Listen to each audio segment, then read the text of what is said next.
Have you ever wondered where the images we see in churches come from? Who decided what the prophets or even the Messiah should look like? The truth is, the worship of images was never part of the Most High's plan for humanity. It was born from human ideas, driven by feelings of grief, pride, and a desire for power. The Bible warns us against making any graven image to represent the Creator. In the book of Deuteronomy, it is written very clearly, "Take ye therefore good heed unto yourselves, lest ye corrupt yourselves, and make you a graven image." This was a direct command, a safeguard to keep the people focused on the Spirit and the Word, not on a physical form created by human hands. The Book of Wisdom of Solomon gives us a powerful insight into how this all began. It tells a story of a father, consumed by grief for his dead son. In his sorrow, he made an image of the child and began to honor it as a god. What started as a private act of mourning soon became a public custom. Over time, people forgot the origin of the image and began to worship it. This simple act of human emotion, twisted by time and tradition, became a snare for the ignorant.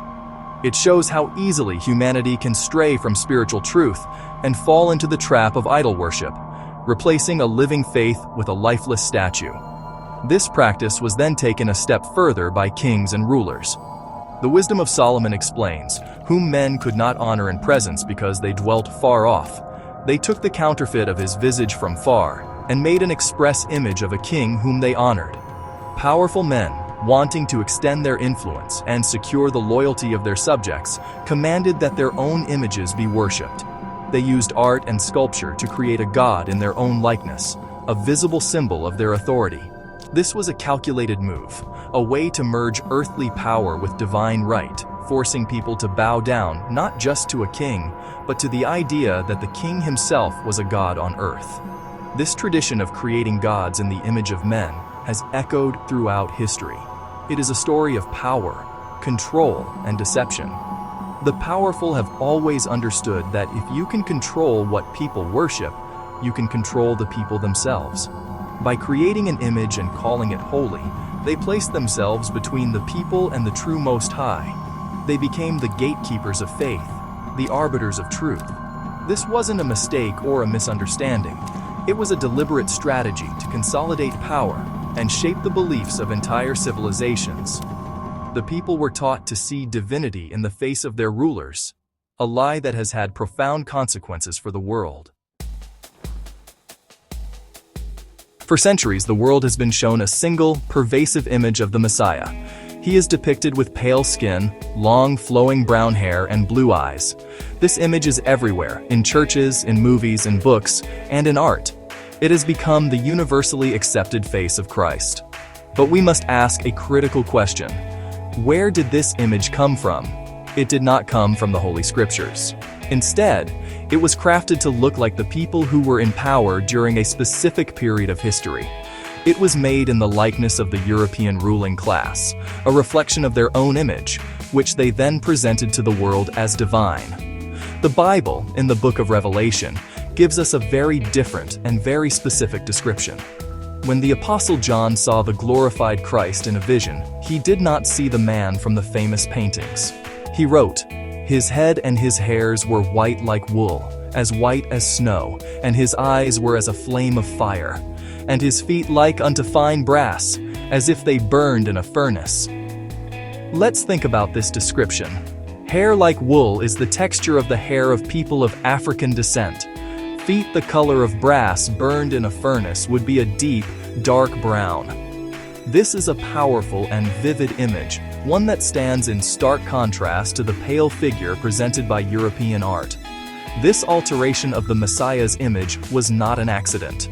It was a tool of conquest and control.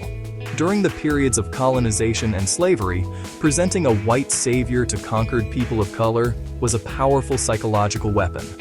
It reinforced the idea of white supremacy, suggesting that divinity itself was white. It taught colonized people to worship a god who looked like their oppressors, creating a deep-seated spiritual and cultural confusion. This false image became a cornerstone of a system designed to strip people of their true identity and make them submissive to a foreign power and a foreign god. The consequences of this deception have been devastating. It has disconnected millions from the true narrative of the scriptures. People of color have been taught to see themselves as separate from the holy lineage, as outsiders to the biblical story. When you are constantly shown a savior who looks nothing like you, it can make you feel that you are not part of that story, that you are not one of the chosen people. This was a deliberate act to erase a people's history and their connection to the Most High, making them easier to rule and control. The truth, however, is written in the book for all to see. The Bible speaks of a great deception, a time when the truth would be hidden and the world would be ruled by the wicked. The book of Job gives us a chilling prophecy about this. It says, "The earth is given into the hand of the wicked, he covereth the faces of the judges thereof." Who are the judges of the earth? They are the prophets, the apostles, and the Messiah himself, the righteous figures of the Bible. This verse tells us that the wicked would come into power and cover their true faces. They would replace the real images of these holy figures with images that looked like themselves, effectively rewriting history and identity through art. This covering of faces was a systematic process. Throughout the Renaissance and beyond, European artists were commissioned to paint the biblical world. They painted prophets, saints, and angels who all looked European. They painted a Messiah who looked like them. They took the Hebrew Israelites of the Bible, who were a people of color, and whitewashed them completely. This artistic campaign was so successful that for most of the world today, the idea of a black prophet or a black Messiah is shocking, even though the Bible's own descriptions point to this reality. The true faces were covered, and a lie was painted in their place. This act of covering the faces had a profound impact on the identity of the true descendants of the biblical Israelites. The Most High chose the children of Israel to be a special people. Deuteronomy 7 verse 6 says, "For thou art an holy people unto the Lord thy God. The Lord thy God hath chosen thee to be a special people unto himself, above all people that are upon the face of the earth." But through centuries of slavery and oppression, their identity was stolen. They were scattered to the four corners of the earth and were made to forget who they were. They became a people without a name, a people without a history. The scriptures prophesied this loss of identity as a curse for disobedience.